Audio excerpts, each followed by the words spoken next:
Welcome back to another triathlon podcast brought to you by Mana Apparel. We're going to jump into everything going on to the triathlon world with a couple races happening this weekend that will definitely be exciting and have a few things on the line.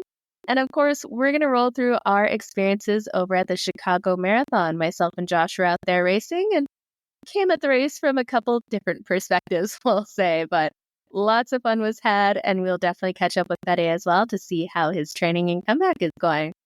But let's actually start off there. Fede, let's jump in and see what's going on in your world before we geek out a bit on Chicago. Hey guys, now I wanted to hear your stories, and I actually had a lot of FOMO watching your stories and posts and the group chat and everything. And it's funny because next year, 2025, it's going to be 10 years when I ran my first marathon, and that was the Chicago Marathon. So maybe I'm thinking about jumping and doing it for like a 10-year anniversary. So yeah, you guys got me excited, and nothing much on my front. Training is going well. The body's been feeling very, very good, actually. I feel like I'm bouncing back fairly quickly with all the intensity sessions and everything. And this weekend, I have 100 Las Vegas, which I think it's going to happen, but I'm waiting on a few things with the work, and hopefully I can make the trip tomorrow. Fingers crossed. But yeah, feeling excited, and can't wait. Oh, that'll be awesome. Go down there to experience the T100, and I hear the course is challenging but fun, and always fun to watch that pro racing up close and personal. Yeah, it's going to be amazing. And I want to watch the pro race, and, friend of the podcast, Martin Van Riel, whom I have as a favorite. So it's going to be exciting. Anyone you need us to call to make sure you can get on that plane tomorrow? If you can call my boss, that'll be great. Start spamming me with calls that we need Fede over at this race. It's very, very important. Yeah, absolutely. It's life or death. Exactly. With how much we geek out on travel, it's probably close. Yeah. Yeah, let's jump in with Josh. You had a wicked day out at Chicago, but yeah, tell us how your weekend went. So yeah, it was an awesome trip, and I kind of called it a business trip and approached it a little differently, even though there was a lot of community activations and things like that involved, but got out there early Thursday morning, which was nice. I didn't sleep much Wednesday night packing, always up late doing that, but knowing I still had a bunch of nights to catch up on, that was good. Did a nice got the expo done early, saw our charity team, Longevity, went by their booth and hung out there. Didn't buy anything at the expo except for food and drinks because the lines were 30 minutes in line. It was insane. The lines at the Nike store, the lines at Morton store, every line was just crazy long. And this was like an hour or 2 hours after the expo opened on Thursday. Apparently people were outside waiting like an hour or 2 hours before to get in too. There was a huge line to get in to start. Didn't have to deal with any of that, but we got in and out of there and relaxed for a little bit. And Thursday did a 5-mile run down on the Riverwalk, which is beautiful. And it's a great area to go visit. But I don't recommend running there too often when it's a busy weekend, because you're literally dodging people sitting in the patio area. People like the Phoenix Foundation out there drinking on the... You're not wrong.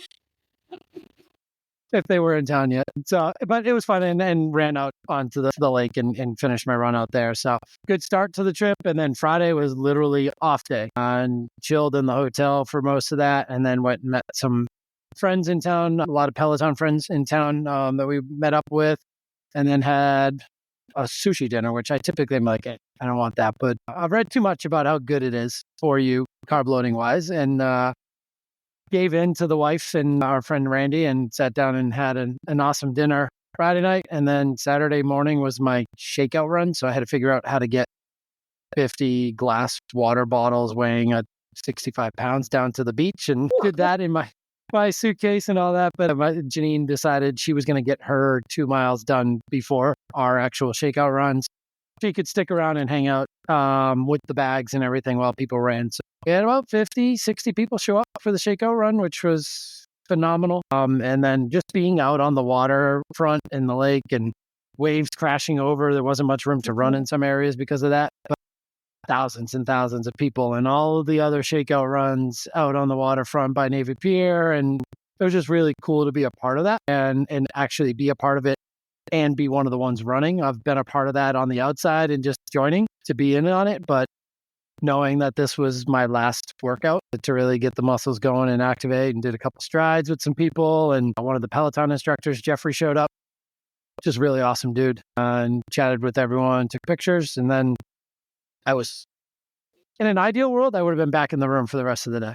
But I went back to the hotel for 5 minutes, got a massage for 10 minutes, and then was out of the hotel until like 7 or 8 o'clock that night. My parents and daughter came into town, saw them, and then we had a huge pasta dinner with the Zuckerbergs, which was really, really cool. And also was like, what am I doing sitting at this table with Mr. and Mrs. Zuckerberg and Randy and her husband and another couple? And yeah, it was just, it was exactly what I needed apparently, because the fuel worked. Got up real early Sunday morning, race morning, and just started loading carbs, and had an overnight oats meal. I had some peanut butter. I had a bunch of bananas, a little bit of bread. And we were lucky enough through our charity, we had an indoor facility that we all checked in at called Race Day Resort. And that's something run by Fleet Feet and the Chicago Endurance Society with a bunch of charities involved. So we had indoor access starting at 5 a.m. I think we got there at 5:45. And full breakfast and coffee and water and Gatorade and Therabody set up and private bathrooms.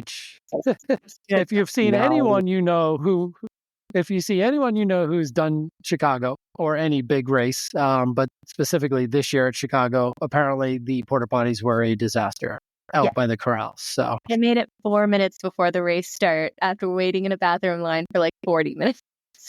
Yeah, I went once before I left the hotel. I went once or twice in the resort, and then we had a huge pep talk by one of the CES coaches. And yeah, I was fueled up. I for the first time in a race, I had tried it before.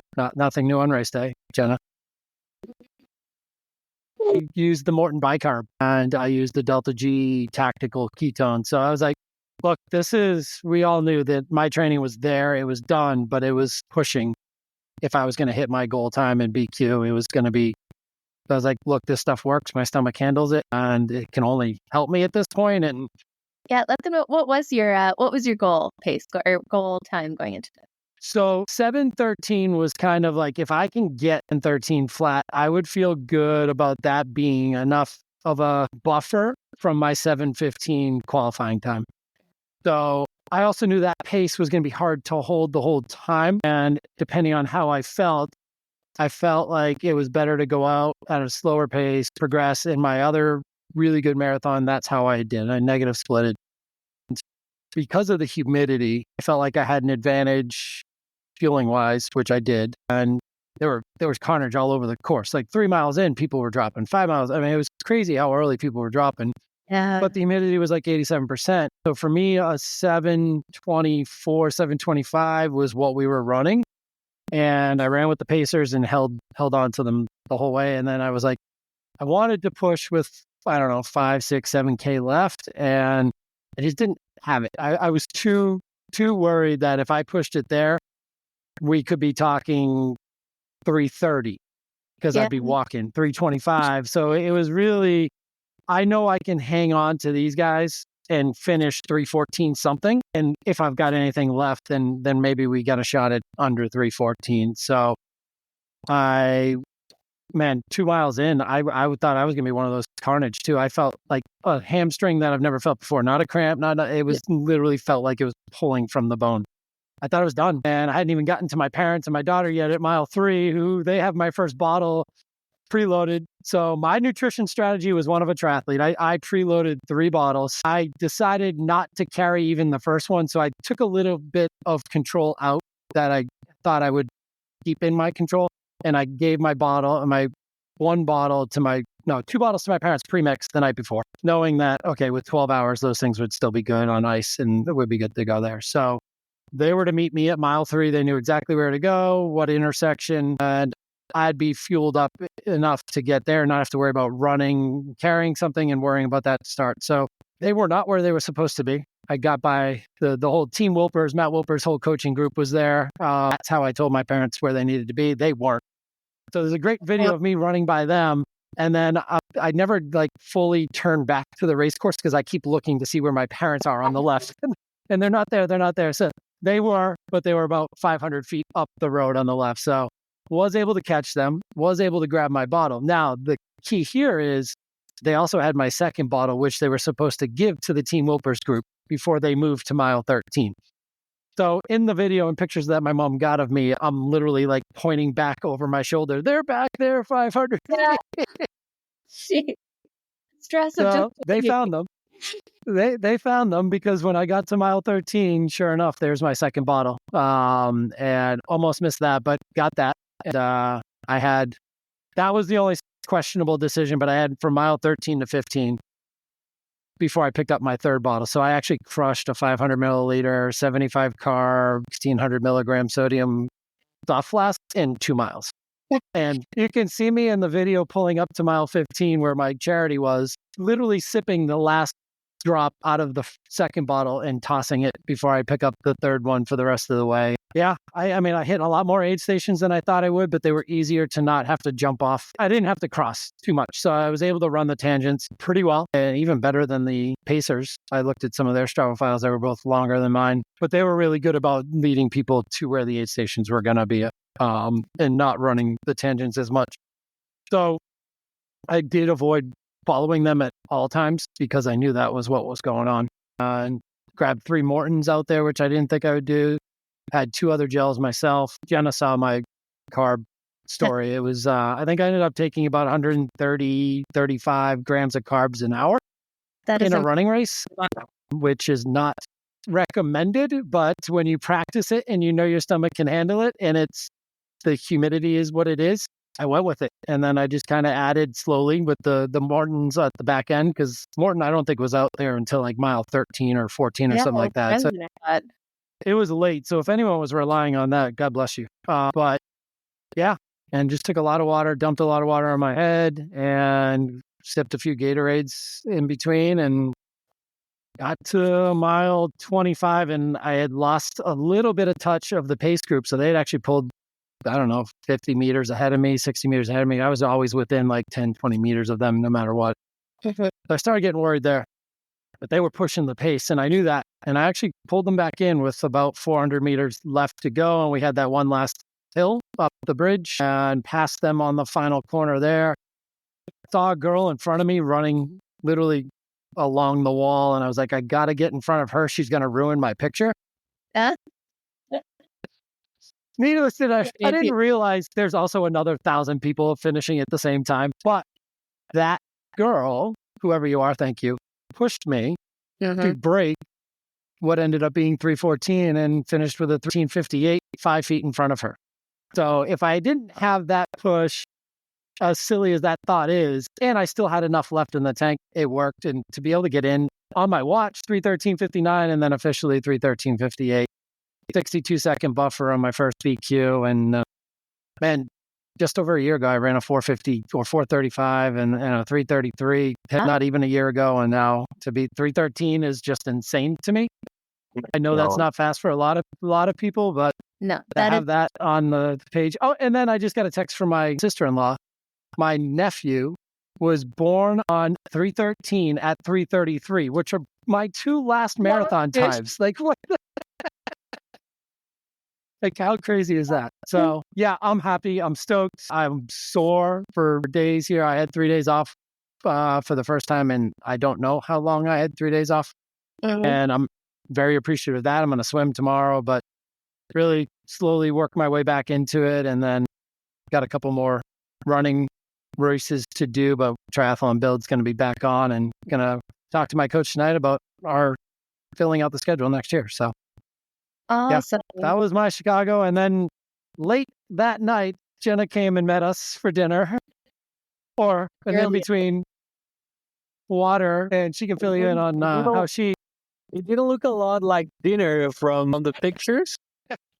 Yeah. Well, considering I don't drink, that wasn't mine. But yeah, no, she definitely fueled her race a little differently than I did. slightly, just slightly. But all for a great cause as well. Exactly. For a good cause, we'll say. No, but congratulations. Honestly, you've put in so much hard work and been so dedicated and set yourself up for that kind of success. And, you can do all the training going into it, but having that mental toughness race day to push to the very end and hit that time is awesome.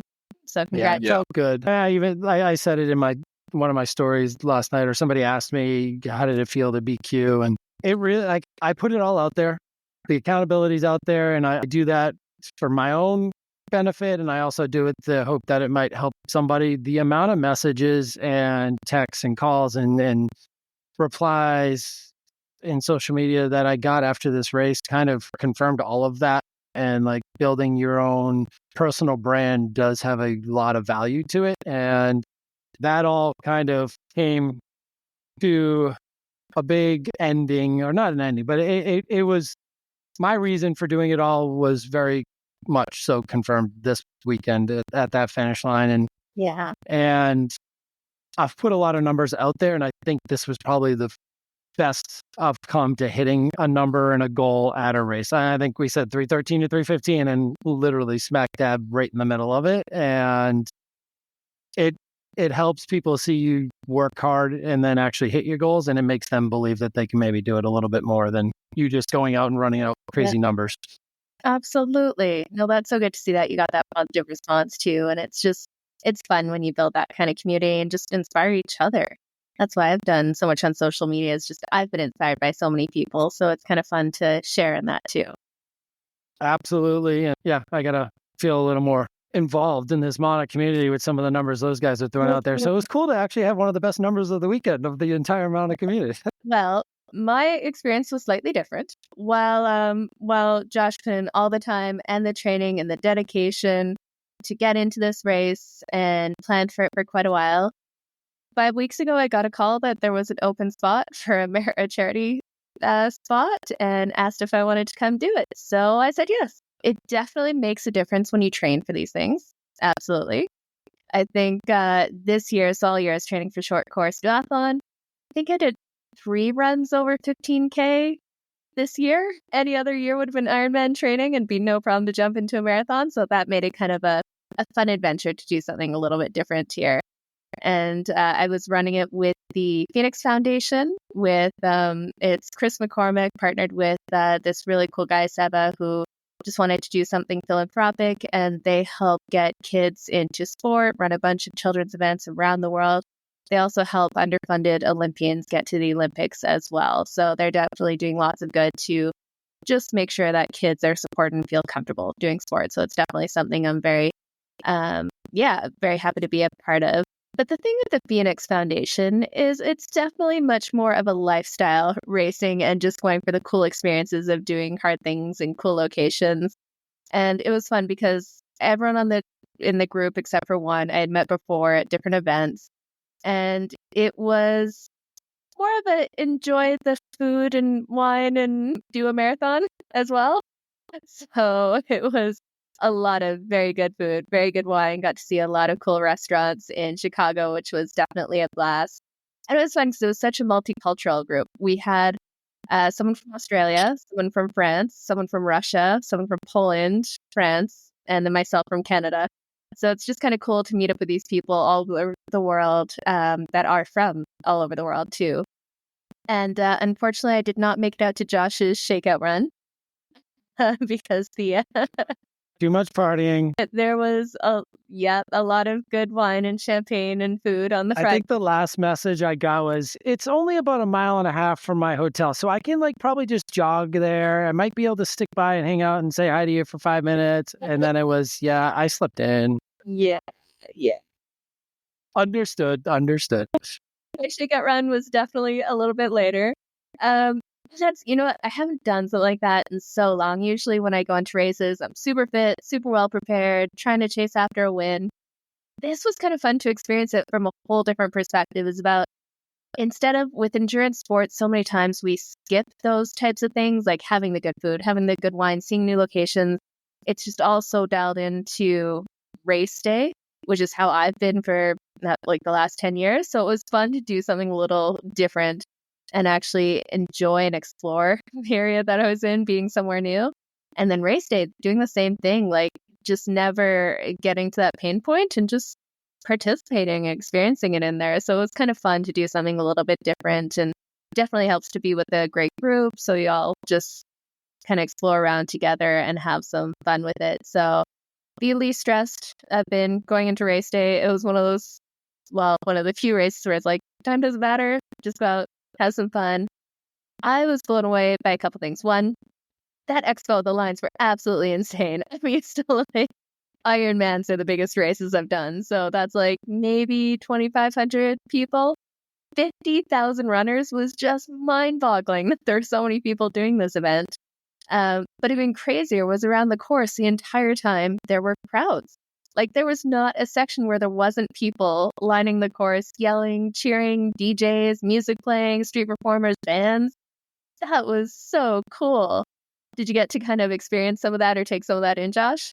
Yeah, it never got quiet. And that was the first time I've actually raced in wearing shocks. And so I had the ears open anyways because I wanted to have it. I thought about running without any music, but I run at a pretty high cadence. And when I do get tired, sometimes that cadence will drop. So I just had literally 180 BPM music playlist on and ended up running 183 average cadence. And I think my silly sprint to the finish crossed over 200 steps per minute. So it was pretty crazy. But the atmosphere was unbelievable. I felt bad that I knew where my parents were. I knew where my bottles were going to be. And it was hard for me to remember where some other friends had said that they might be in different locations. And even some of them said they couldn't see me. I was just like tucked in. It was like, I was trying to say, one of my friends who saw me come by and I ended up seeing him later on in the race. He's like, dude, it was like you were tucked in with like the lead pack in a marathon. You were just tucked right in the middle behind everyone. I was trying to draft as much as I could. I couldn't feel the headwind, but I knew it was there in certain spots. So, but I was also feeling more comfortable the closer you were to the middle. You didn't have to deal with a lot of the aid station traffic. And man, that was the other crazy thing, was how slippery it was through the aid stations. Like I was like, well, maybe these on Cloud Boom strikes aren't the greatest shoes to wear in these types of races. I was like, no, everyone It was crazy. Was slipping and sliding, and it was like it didn't matter what kind of tread or traction you had on your sneaker. It was just because they didn't have any trash cans. So it's like every cup that they handed out went down on the ground with Gatorade, water, who knows what, and all the gels that people are tossing at the same time. Yeah, that, and there were some spots like right around the halfway point where it was like maybe 20 feet wide for thousands of runners, and you can see everyone's times drop at the halfway point.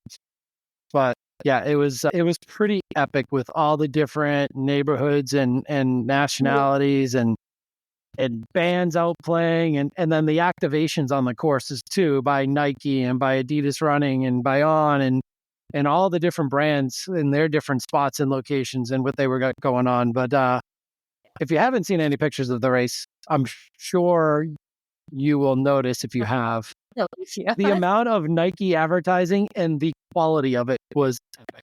I thought what Nike did, and it was all around town. It wasn't just on the course where I had my shakeout run down on the beach. There's all these murals that are always up painted on the wall there. And if you've never been to Chicago, you have to kind of go down to go up everywhere because you're going across or under or over the rivers and all that. So down by the beach, there's this huge mural, and it was different when I was there 3 weeks ago. This week, it was all Nike and all the different advertisements and cross-outs of, I hate marathons. Nope, I just ran one, all that type of stuff. The messaging was awesome. And it really, every time I looked at it, it seemed like I caught one of their ads at the right time. And the message was perfect to read at that point to keep me going. Yeah, it always helps with that external stuff. And I ended up running a little extra over the marathon distance, zigzagging to give all of the high fives. Every kid, every power-up boost was out there for the high fives. And it was just, there was so much good energy from the crowds. There was a lot of mushroom power-up boosts. And there were. I read all the signs, and it just, it was so fun to take it in a different way and just not think about pace or anything. Didn't have pace on my watch, just kind of cruised and enjoyed it all. And ended up, so it was definitely my slowest marathon ever. I think my slowest Ironman marathon was my first one, which was 3:39. But this I ended up going 3:50 for the marathon, which, not too shabby on the training and running with the crew, but it kind of got me thinking, do I want to go try to run a fast marathon and actually train for one? Well, Fede wants to do Chicago next year. I'm qualified for Chicago next year and have a guaranteed entry. So, I don't know, Jenna. Yeah. Ironman Yeah, I California. mean, That's cool looking. we could do that. We could fun to do have everyone out. Chicago or go to New York. I don't know. Just putting it out there. I think Chicago. Janine's in for Chicago. She finished her first marathon and she's got the bug. She's ready to go. That charity means a lot to her. So she'll be back running. I'll be back running. It all depends. Now I got to do so next year. That if I'm doing Chicago, that means I got Chicago, New York back to back. So to the devil in there. Yep. BQ at Chicago and then enjoy New York. Just keep those BQs stacking up. There you go. Chicago. And the other thing, we got so lucky with the weather. We talk about the humidity, but the weather was as close to perfect for running conditions as could be, and literally had the emergency level green go perfect all the way along the course and through every app update. But yeah, it looked like we were going to be running in some really extreme warm temperatures earlier in the week, and then it just kind of faded off and went into our side, and even the wind held off until later in the day for the people who ran like 4 hours plus, and they just got whacked. Yeah, no, it was an epic event, and it was so cool to be a part of it, and great to finally meet you, Josh, after podcasting together for a year.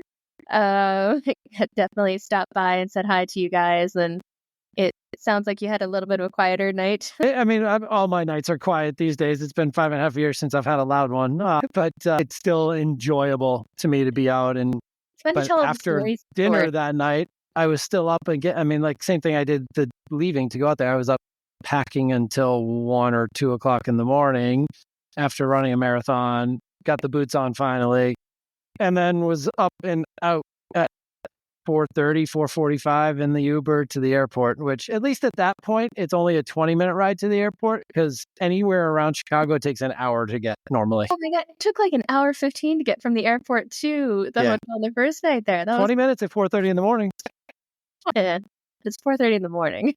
Yeah, it was awful. I do not recommend that. There were a lot of us on that flight direct to Boston, but if I looked to change it, it was like $500 to $1,000 to change it to a later flight that day. And I had my daughter, and we had to get home and get the dog, and it all worked out. And now I'm home with just 3 of us, and Janine's out. Janine had to stay for work, so she's been traveling.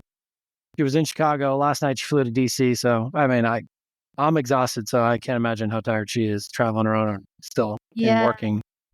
Fair enough. Well, we will wrap up the Chicago Geeking Out. Definitely go check out Josh's post on his social media about the carb intake and stuff. It's pretty legit there. But let's jump into some other social media before we break down the races coming up this weekend. Josh, what do you have for social media post of the week? Well, since I've had a lot of downtime as I prepped for the race and post-race recovery, I've been catching up on all of the Road to Kona series with Lionel Sanders, and it's been pretty awesome to watch his mentality and his build here. And Talbot's done a good job putting it all together, and you get to see all the lactate testing that he's doing and going out and doing all the work right there on the course. So seeing the Queen K a lot and doing all the Road to Hobby rides. And now he's got some friends that he's training with. Christian and Gustav showed up, and the 3 of them are actually going out and doing swims together and doing work together. So Christian's in this mood where it's like he thinks he's the #1 comedian in the world right now. And it's kind of funny to watch. I love Christian when he's just on for it.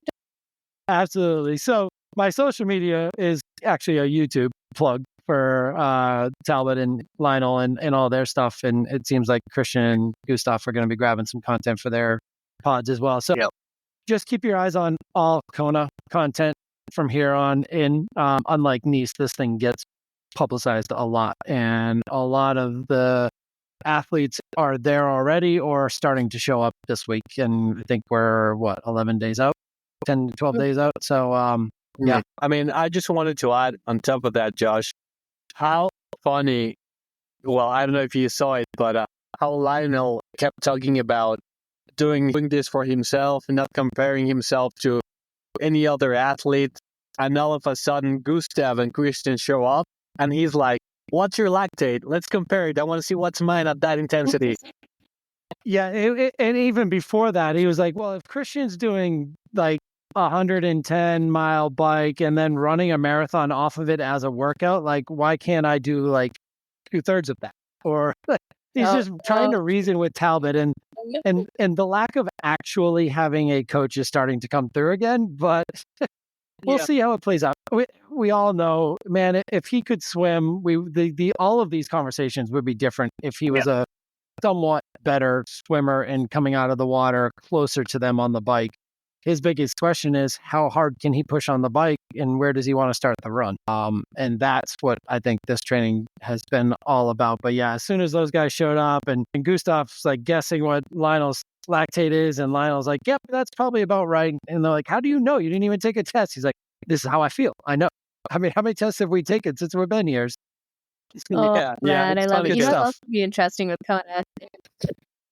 I think Talbot is acting like Lionel's mom or coach, where he's like, please don't push it too far this session. Yeah, someone needs to keep him in check going into race day so he doesn't let the FOMO get the best of him, for sure. The other day, he had like 4x3Ks, and after the second one, Talbot's like, you want to stop? You done? I mean, it was hot. It was a VO2 session, but come on now. He's only done half of it. Yeah. And you know what's be interesting with the Kona coverage? I hear Joe Skipper is going to be involved with some of the commentary, which will be amazing for listeners and viewers. Will Ironman love or hate that idea afterwards is the question. He is always a little bit of a wild card in there. I absolutely love it, but curious to see if anything comes up there. You can't go wrong with Skipper, at least from our end, that's for sure. Yeah, exactly. From the viewer side, we definitely enjoy it in there. Well, that'll lead us to the What the F of the week. And this one's going to lead to some conversations, I'm sure, over the next little while. I wouldn't be surprised if it starts to blow up more on the social media side. But it was actually originally kind of highlighted by Pro Tri News. We've got the Grand Final happening this weekend for WTCS with World Triathlon. And there are not going to be any female Australian athletes on the start line. They didn't actually decide to bring any to the Grand Final. And, I do have to give props to Pro Tri News for reaching out saying, okay, why is this the case, right? And basically, Triathlon Australia's response was, we only want to let athletes race at the level that we think they're capable of. And we don't feel that any of our female athletes are capable of racing at the World Series level. So we're not going to send them with some kind of really bullshit response of like, well, we don't want to discourage them if they're going to be going into racing that's too hard for them, right? When really, that's really disappointing to hear. One, that they make the qualifications, it sounds like fairly tough to get into. That's fine. There's a discretionary. They decide not to bring them. But if you have kind of up and coming athletes or athletes on the horizon, it seems like these World Triathlon races would be the opportunity to really bring them to that next level and see what that next level of racing looks like. Just like we've seen with Super Tri, we've seen a lot of kind of younger athletes coming in with no experience and just one getting better within the Super Tri, but then going into the WTCS stage and absolutely dominating too. Like look at a Hayden Wild kind of thing. So not giving those athletes the opportunity to race on the biggest stage seems like a real misstep from Australia. They're saying they're putting their focus on the next couple upcoming Olympics. But you got to think that development, going to these World Series races and being on the biggest stage would be a good way to get them used to the pressure, to the experience, to the racing level of all of this. And it just kind of compounds the last few years. There have been a lot of kind of negative press around Triathlon Australia and it being very heavily funded on the administrative side and not really working to the athlete's best interests. And this just seems to kind of point to the same. I don't know if you guys had any thoughts on it. Well, on top of that, too, it was very premeditated, too. It's not that they didn't just send them to the Grand Final, I believe. It was they didn't let them go to way high and get the points that could potentially have gotten them qualified for the Grand Final or get that last race in to be ready to do the Grand Final. So this is something they've been talking about and they knew was going to be the case for a while. And I think that just adds to the whole thing that we talk about this all the time. Each federation is so different, and we asked Martin about that and others that they are, but I don't think anyone saw this coming. And it's just it's sad. Every other aspect of sports in the world is going towards equality and balance and inclusivity, and now you've got an organization at the top level of the sport saying no. And it's interesting. I actually just saw this comment by Jake Birtwhistle, who's someone who's raced within the Australian Federation. They're only sending one under 23 female athlete and 0 under 23 males. So they're not even, if you're talking about we're doing this to help develop the youth and have them race to the highest level, that seems like an odd way to help with youth development, that you're not even sending under 23s to race in that category. And now you're talking about killing the program, because now like there's your development, like you're saying, but like now how many years are you talking? What is LA going to look like? Because I don't think we're going to see them. If that's the case, you're telling these kids 4 years out, 3.5 years out, that they don't even belong or have a shot. Mm-hmm. No, that's absolutely crazy. Yeah, I think it's very sad. It's a bit of a cat and the mouse situation where a lot of these Olympic programs get funded if they win a medal or if they medal at the Olympics. However, how are you going to medal if you don't fund all these events where your athletes are going to be able to compete against the best? So, yeah, I sometimes don't understand how these federations do things, and it's just politics, and the athletes are the ones who suffer the most. Yeah, absolutely. And especially in a location where they're just starting to come into their summer season as well. So this is like the ideal time of year for them to be racing, kind of peaking in there for something like the final. So it just, man, that wipes out all their shots for any points, any rankings, just kind of going forward. It's really, really disappointing to see. Well, let's mix it up from there, jump into some more fun stuff after that bit of a downer, and let's talk racing. Since we're on the WTCS conversation, how about we get started with the grand final that is going on this weekend? And we've seen the last few years that there seems to be some last minute shakeups, and the expected winners of the grand finale and the overall series doesn't seem to come to fruition. So be curious to see if it is the same this year. But I'm going to throw over to Fede to pronounce the name of this location, because he can rule the R's and say it properly, where I will absolutely butcher it. What's the town in Spain? Yeah, so we have the WTCS Grand Final in Torremolinos, Spain. Thank you. And you're No worries. What it means. Yeah, so it means it's two words. So Torre in Spanish means tower, and Molinos, windmill. So it's a grand final in Tower Windmill City. Fair enough. Thank you, Fede. I appreciate it, because I was struggling with that one, we'll definitely say. So, as you can imagine, this is going to be one of the most stacked lists. Now, the only disappointing thing here is that we have the T100 in Las Vegas happening at the same time, which I'm sure a few of these athletes struggled with that. With the T100 on a reduced schedule means that the athletes who want to do well at the grand final want to be racing that too, because they only have so many shots at getting good results. But I'm guessing that's a part of why they changed up the rankings, so that the Olympic athletes only had to do 2 and get an average for the third race, because a lot of them would want to do the grand final, obviously. Let's start off with the women's side here. Other than the Australians, find out who's actually going to be on the start list. So opens up. So we've got, I'll kind of list off the top 10 here, because there's some big names all the way through, and we can talk a bit about it. But at the top, we got Cassandra Beaugrand, Beth Potter, Lisa Tersch, Emma Lombardi, Georgia Taylor-Brown, Jeanne Lahair, Kate Waugh, Leonie Perriot, Nina Im, Alice Bateau.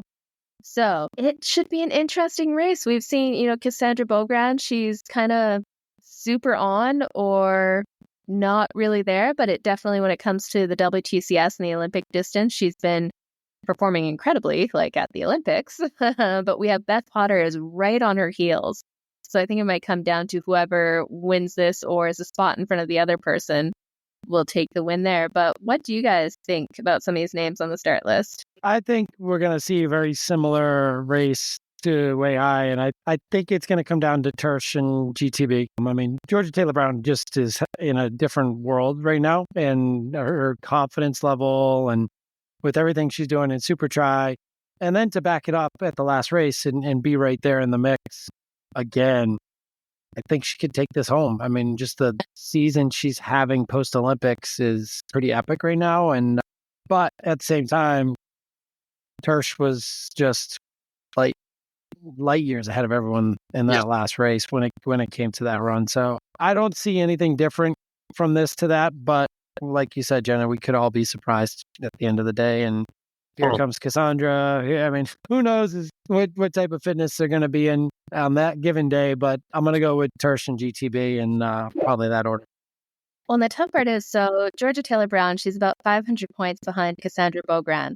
So it would need to be a win and then a couple places between the two of them for Georgia Taylor Brown to take over that overall rankings. The series, yeah. Be interesting. Yeah, I mean, you hit it right in the nail, Josh. I think Lisa is right now the most fit athlete. Not to take anything from Georgia Taylor Brown or, the current Olympic champion, Cassandra Beaugrand, but I reckon those athletes were putting all the eggs into one basket, and that's the Olympics. However, Lisa, she's been on a roll, and I don't see anybody fitter than her at the moment. Yeah, it's definitely hard to say in there. Surprised to see Taylor. Yeah, the rankings are actually like between Cassandra and Beth for the overall series. It's crazy how close it is. I was wrong there, about 112. So I mean, I think at the end of the day for the overall series, it's gonna be Cassandra. I have no confidence in Beth Potter right now, and she just hasn't post Olympics. It just hasn't been the same. Yeah, definitely, man. It's gonna be a close one in there. Trying to see. You know what? You never know what we're gonna see. Kate Waz she had a good performance at Super Tri in there. Turns out she was sick for quite a while. She's been an up and comer for sure. So it'd be fun to see her kind of mix it up.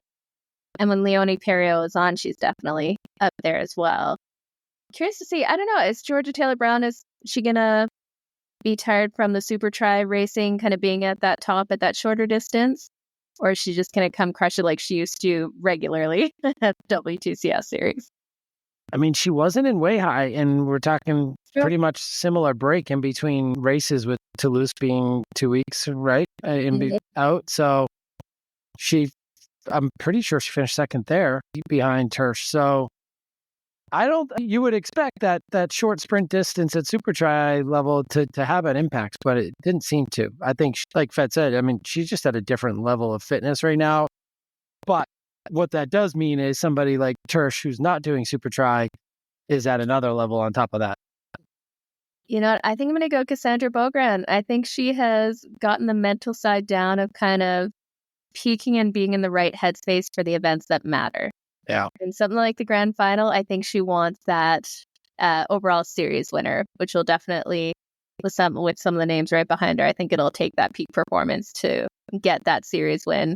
But it would be fun to see a mix-up, total shake-up, have someone else storm ahead of her. Well, let's jump over to the men's side. Guys, have any other thoughts there? Let me pull it up. Okay, so we got the usual names at the top here. We've got Alexis, Leo Berger, Hayden Wild, Maddie Hauser, Luke Willen, Pierre Lecour, Kazonger Lehman, Miguel Hidalgo, Alberto Gonzalez Garcia, and Vincent Louis for the top 10. And I got to mention Charles Piquet because he's Canadian, so he's 11th. But actually, this one we got going a little deeper. We have Morgan Pearson from the US, Vasco Valaka, Kenji Neener. He's been crushing it. Well, doing some of his best work in Super Tri. Yeah, so we definitely have even so many names behind that too. So this one, I guess the only question is, are we going to have a year with no upsets and Alexis is just going to go do Alexis things and absolutely dominate it? Or are we going to have a shakeup for the biggest race of the year and put that series winner in jeopardy for him? What do you guys think? I think this is Alexis again. And Hayden with or without one shoe or two shoes, I don't think it matters. Alex is just, and he hasn't been at the front of the races in Super Tri recently either. So it's almost like he's, all right, our team's not going anywhere in Super Tri. We're not going to win the points. We're not going to win the big check. Okay. So I'm going to go win the Grand Final and win the series. And that little bit of energy he saved in Super Tri is going to just play out pretty easily. But again, you got somebody like Vasco who, hey, I called. for the last one in Toulouse. And sure enough, he's at an amazing fitness level right now and still getting healthier, I believe. So I saw he had some issues getting there with some car troubles and getting to the airport and things like that today, but he's there. And I think he'll be a player in the race itself. Obviously not in the overall points. I still think that's Alex, no matter what. Yeah, Alex right now is on a perfect 3,000 points from 3 races with 3 wins. So it'll take him being a ways back to be unseated for that World Series win. Yeah, I mean, I guess it's between Alex, the usual suspects, Alex, Kane, Leo, a couple of French over there.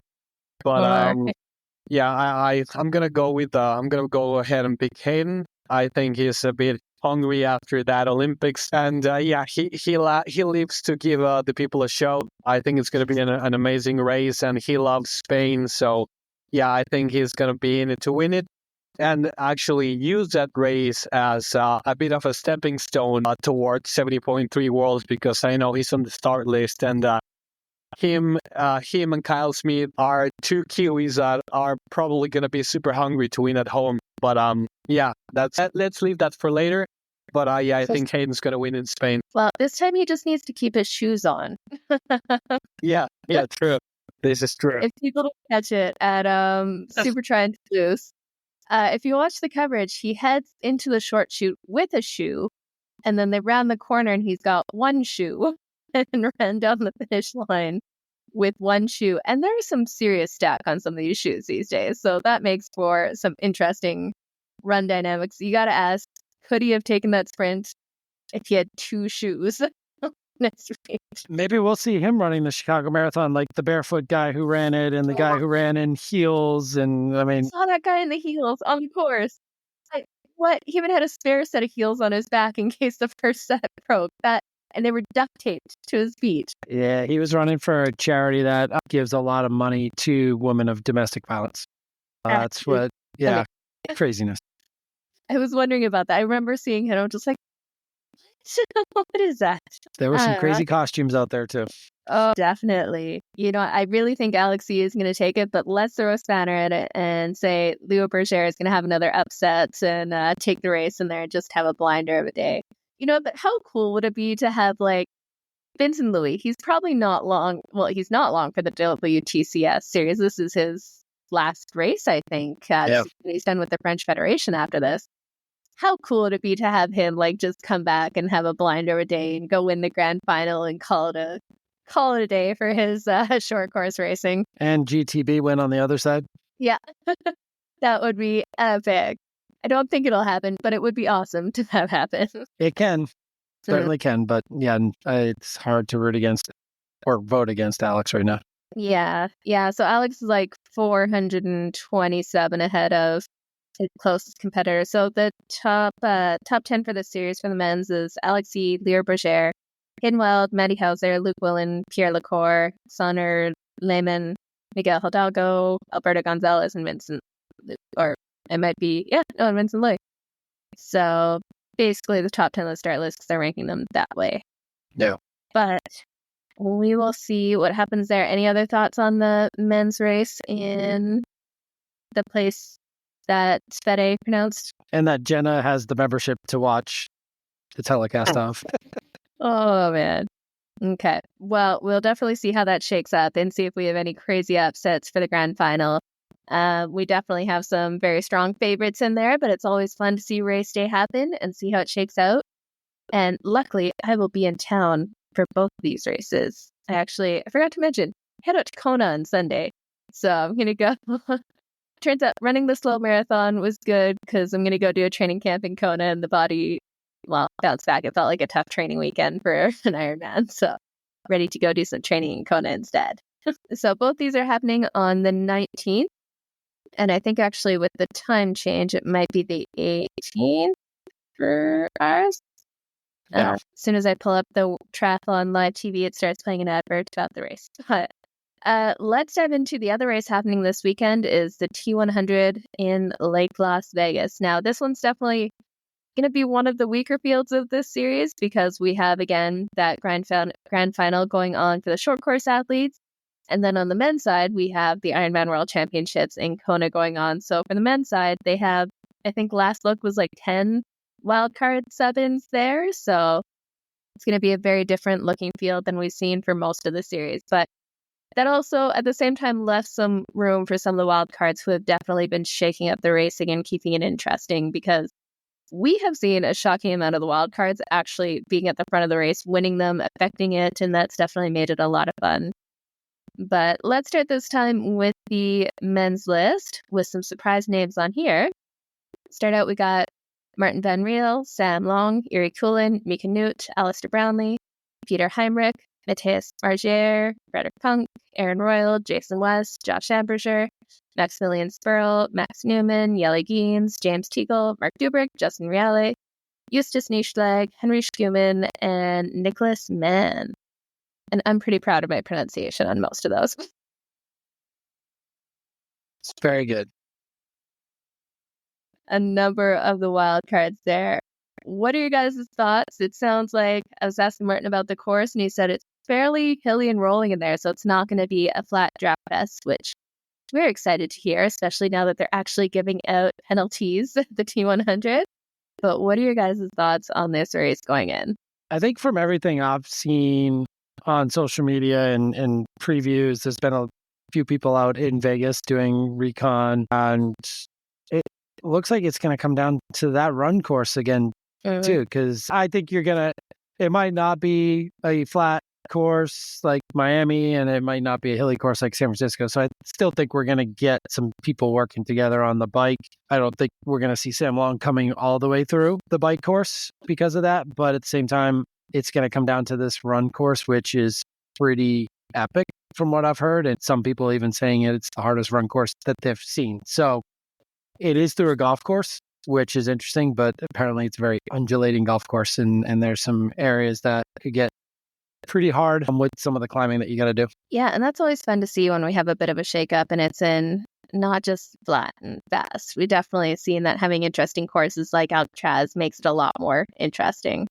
It's just fun to see a more complete athlete, like really, instead of what do they call it, a swim, a blow dry, and cruise long.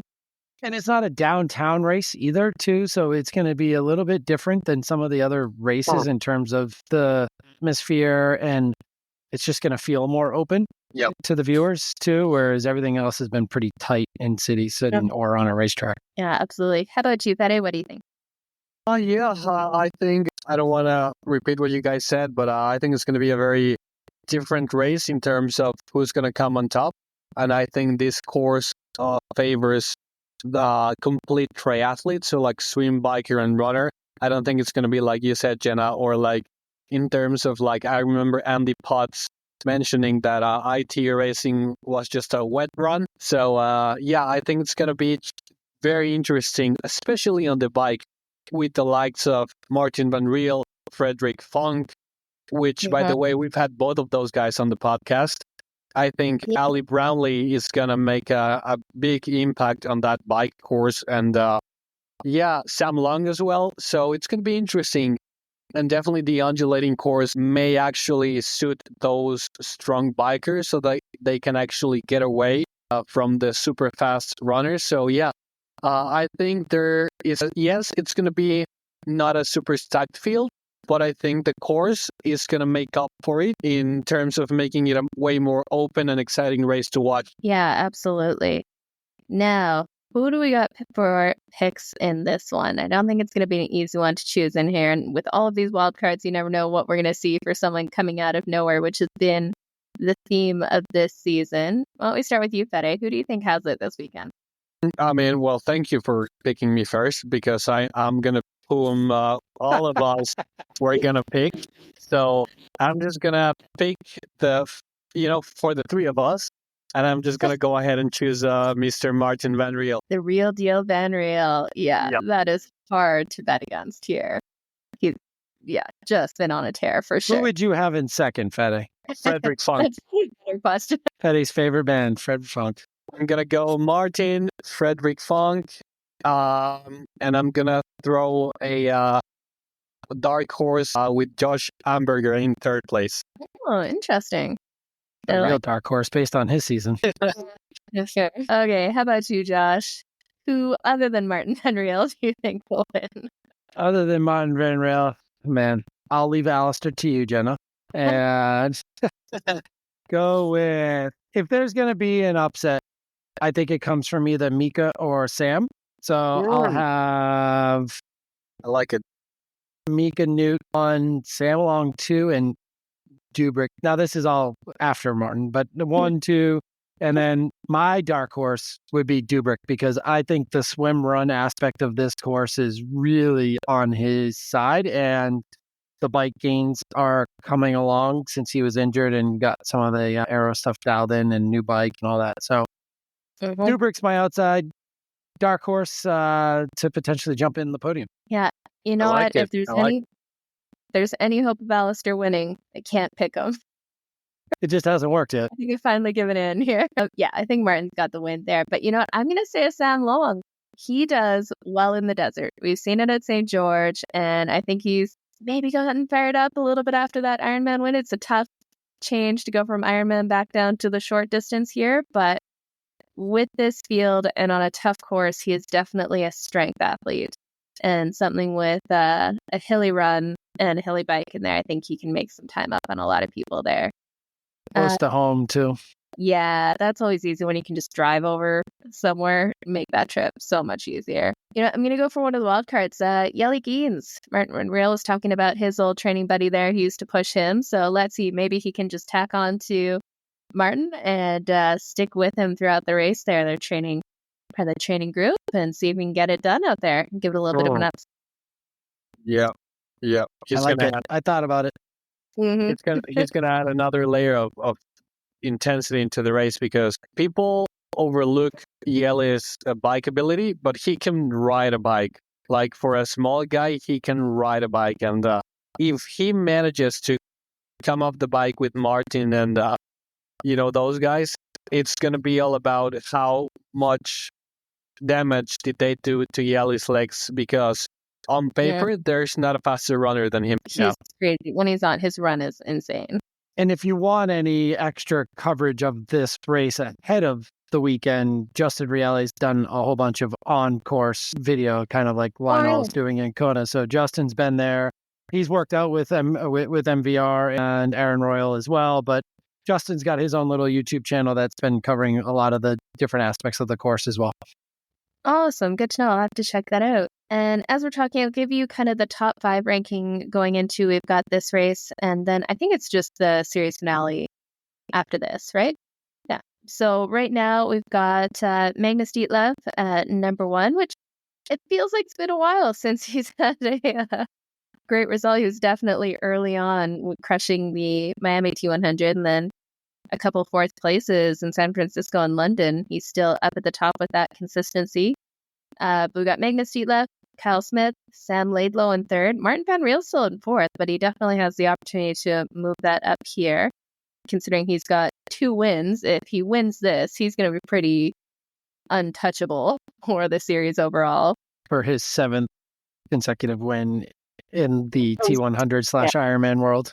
So he has not been beaten at middle distance yet. No, he's never lost, and this goes back to 2019. So we're going on over 5 years since he's lost at this distance, because he never has. Yeah, and then we've got Sam Long in 5th place. If he pulls up a good race here, so he's got a 2nd to 2nd and an 8th and 11th. He can drop the 8th. He has a good result, that would drop off his 8th place and really rocket him up this rankings here. So this weekend could definitely have a lot to play for. When it comes, and the top 3 aren't even there, so that's huge for Sam. Absolutely, yeah. If he has a solid day here, he is going to be straight up. Yeah, you could be looking at Martin 1, Sam 2 at the end of this weekend, and then obviously Yuri and Mika right there too. Mm-hmm. Yep. Yeah, and I'll definitely drop like Sam Laidlow and everyone down those lists for the overall series. Okay, let's jump over to the women's race here. So again, this list looks a little bit different too. We've had a lot of women, a couple of retirements and drop-offs from the women's side. So we've got racing is India Lee, Taylor Knibb, Paula Finley, Lucy Byram, Laura Phillip, Emma Pellant, Haley Chura, Tamara Jewett, and Haug, Grace Beck, Flora Duffy, Taylor Spivey, Jackie Herring, Kate Curran, Marjolaine Pierre, Marlene DeBauer, Julie Ayamlo, who is actually a MANA athlete, so we gotta give her a shout out, Hannah DeVette, Cecilia Perez, and Ruth Astle. Yeah, we're definitely seeing the partners of the contracted athletes being on some of these lists. They're probably already going to be there. So it's good to have those people to swap out. But what do you guys think on the women's side here? First, it's interesting that Ruth is racing, considering she couldn't even finish Nice and had a pretty substantial injury too. So that's an interesting wild card. Obviously, if seeing Lucy Charles on the list that I'm looking at on the T100 website, I was like, there's no way she's racing, but or Chelsea Sidar. So no, so I still think this is a stacked field, though. Yeah, I think so. I've got the World Triathlon list up, so they're usually pretty good at updating of the T100. Again, we all know who's going to win. I mean, there's one name on each side of the list, right? That would be shocking. PK and MVR, and everyone else, and it's gotten to the point with Taylor Knibb where I think if everyone shows up, people believe they can still beat Martin. But when everyone shows up, I don't think there's anyone that thinks they can beat Taylor Knibb on the female side. They legit say it's her, and then let's see who can get second and third, and that's what they're racing for every week. Yeah, I'm going to do Ashley Gentle racing this weekend too. She's skipping this one to save it for the grand final, which you got to wonder if that's almost a mental thing too, because it just, like, Ashley Gentle is so incredibly on and good at this racing until Taylor Knibb shows up, and then she seems to have her worst days. It's not that she's second. She just has terrible days after that. Yeah. And coming from way behind off the bike in that last one too. So, but she still had a great run, as she normally does, but she can't be coming from that far back. It'd be interesting to see how Indy Lee does coming off the performance that she just had and her confidence building. Yeah, but and Laura Phillips back. So this race means a lot to her, I think, to show that she can represent the T100. But obviously this year her focus was straight up Nice, and it came through. It came through. So it's interesting to see what Laura Phillips shows up here. I think she could certainly play into this. I've seen a lot of people picking Flora Duffy for the win. Really? And thinking that she can come off of her last performance and move up a little bit more with some of that knowledge. Yeah, I think it just takes some time. Like, I have no doubt Flora Duffy is going to be competitive in this series as it goes along, but like her and Taylor Spivey, it takes some time to get into that TT position and get comfortable for it. And just, I think the biggest change from short course to middle distance is just the steady, consistent, fairly high power output for something like 80K. Yep. They're used to on, off, instead of just having to grind it out. Yeah, we're going to Taylor Knibb across the board, obviously, but then I'm going to go Indy Lee, Paula Finley getting on the podium. Yeah. And then Flora Duffy and Annie Hogg in fifth. I think I don't think any of these people that chase Nice fully are ready to run it with the T100 field. I agree. You just need sharpness, that pointy high end. Yeah. There with Ironman training. Yeah. How about you, Fed? What do you think here? Well, yeah, very similar with Josh, actually. Of course, we all know Taylor Knibb is the woman to beat, and I just thought about it, that Christian is a guy who's very vocal about being number one, and nobody is going to be able to beat him. However, Taylor Knibb has a very different approach. Like, she doesn't talk much, but everybody knows that she's the one to beat. Like, she's not as vocal as Kate. She's not, up in the face of anyone. She just does her business, but she's like a ninja, like a silent assassin. Yeah, I mean, Taylor Knibb, obviously, but if I had to choose another athlete to be up there, I'm going to go ahead and choose Flora Duffy. I think the bike course suits her a lot better than previous T100 events, as well as the run course. I'm going to go ahead as well and pick Paula Finley to be on the podium, and Emma Pallant-Brown, I think she's going to be up there as well. Yeah. I'm going to go the same reasoning as pulling Sam Long as someone on the podium who'll do well. I'm going to go with Paula Finley, because in the desert with a tougher kind of bike and run. She just kind of grinds it out and gets the job done. I think she'd do well in this field.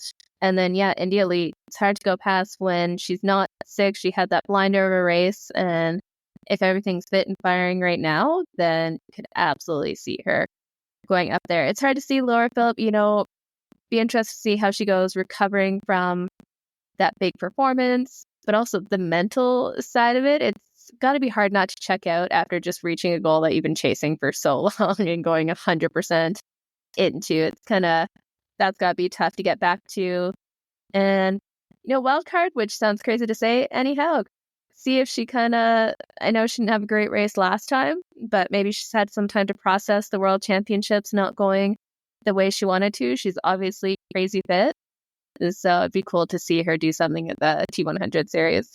I agree. That's why I threw her name down there at the end, too, just to say it. I think we're trying to will her up there. Well, when it comes to the overall standings, where we're at the moment is Ashley Gentle has a massive lead on everyone with 92 points from her best of 3 races. But that is because Taylor Knibb only has 2 races on the board so far with 70 points. So we got Ash Gentle with 92 from 3 races. India Lee with 74 from 3 races. Taylor Knibb with 70 from 2 races.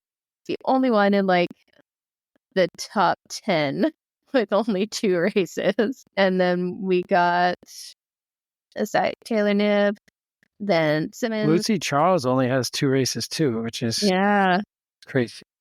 Yeah. Simmons at 66. Kat Matthews still in there at 61 for 5th place in there. She just really dropped off with that Ibiza race. It knocked her down from 2nd, 3rd to 13th. So we can definitely. So really, Indy Lee's the only one that has a chance to potentially. But even then, I don't think this would be her second one. But yeah, Taylor's going to jump to 105 points with 3 races. Pretty much. Yeah. Which is crazy. Yeah, because India Lee's done 3 and she's at 74. So she's just replacing one, yeah. Yeah. Just replacing 8th in San Francisco. Yep. If Taylor wins this, then it would be hard to beat her in the final unless she has a blinder of a bad day and Ashley Gentle has a great day. So it is going to be some epic racing as always with the T100 series, and we will be back next week to break it all down, the WTCS and the T100 series, and then we'll have to make some predictions for Kona, and I will be in Kona when we make some predictions there. So I'll see if I can do a little I Spy of some of the pros and then check out how they're looking and preparing going in. Awesome. Amazing. Well, thank you as always for joining me, guys, and we will see you next week. See you guys. Absolutely.